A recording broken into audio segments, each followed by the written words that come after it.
name is Ian Berger, and I am the Executive Director of Hudson Valley H2O, or HVH2O. We want to do a little video series for you called Paddleboard Academy. And we're going to start with just showing you the basics of what a paddleboard is.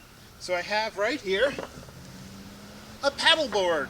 So what I want to do is go over just the basic, what are the different parts of the board and what purpose do they serve.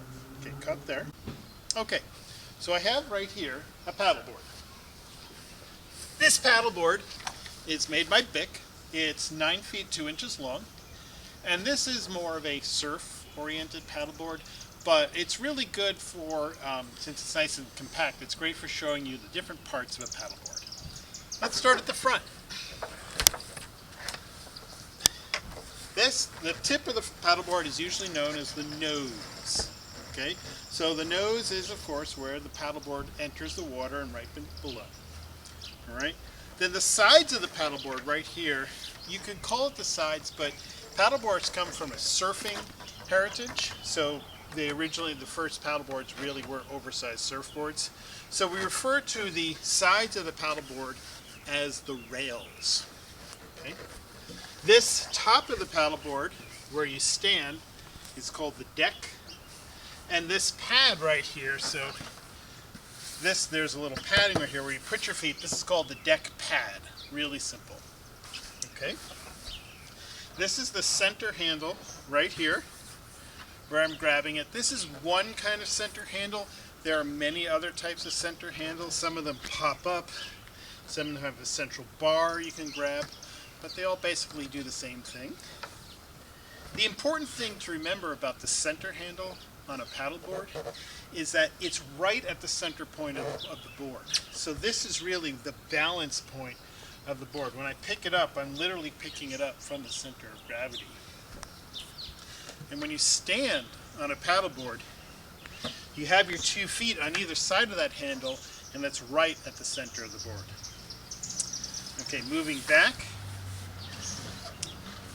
we have the tail of the board. This deck pad goes all the way back and it has a little stomp pad here, so you can, so you know where if you're going back with your feet, you know where to stop. Not all paddleboards have this. Mostly paddleboards with a surfing heritage have that. Now flipping it over,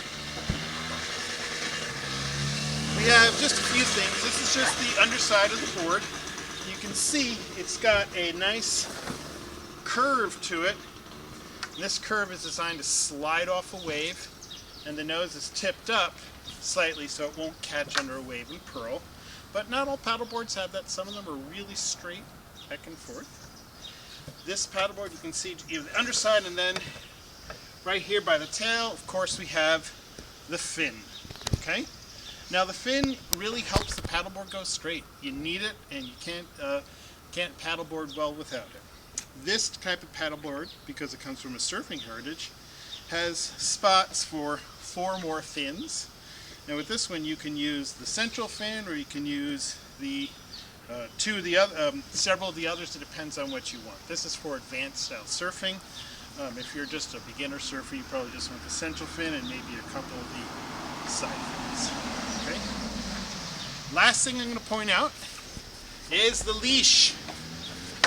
The leash is a long cord that attaches to the back of your board. This is a cuff that attaches either to your leg or your calf, personal preference. Okay, then attaches to your board. The leash has a couple of different functions. One is safety. Okay, it's really important when you're on a paddleboard and you fall off, and everybody falls off sometime. The tendency when you fall off is to push the board away from you, and the leash keeps the paddleboard nearby, obviously.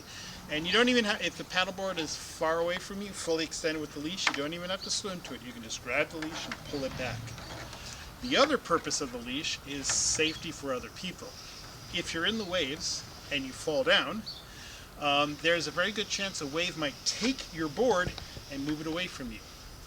So the leash keeps the paddleboard near you, so it's not going to go off in the waves and hit someone unsuspectingly. It stays close by you, and again, you can just pull the paddleboard to you and then remount. Okay, so these are the basic parts. Some paddleboards like this one have attachments for bungee. Most surf models don't. This one actually does. This is for you to put stuff underneath, like water bottles and things like that. More advanced ones will have bungees fore and aft, so you can carry camping stuff. You can carry sleeping bags and food and tents and all sorts of stuff. Some of them have just a lot of them are just more basic models for day paddling, so you can put a little bag there for your water and snacks and things like that. Okay, that's just the basic idea. The basic parts of a paddleboard. If you have any questions, just leave something in the comments. And thanks for watching video. If you have any questions about my organization, Hudson Valley H2O is dedicated to creating a paddling and environmental education center on the Peekskill waterfront. Our address is hvh2o.org, and please feel free to visit us. Thanks a lot.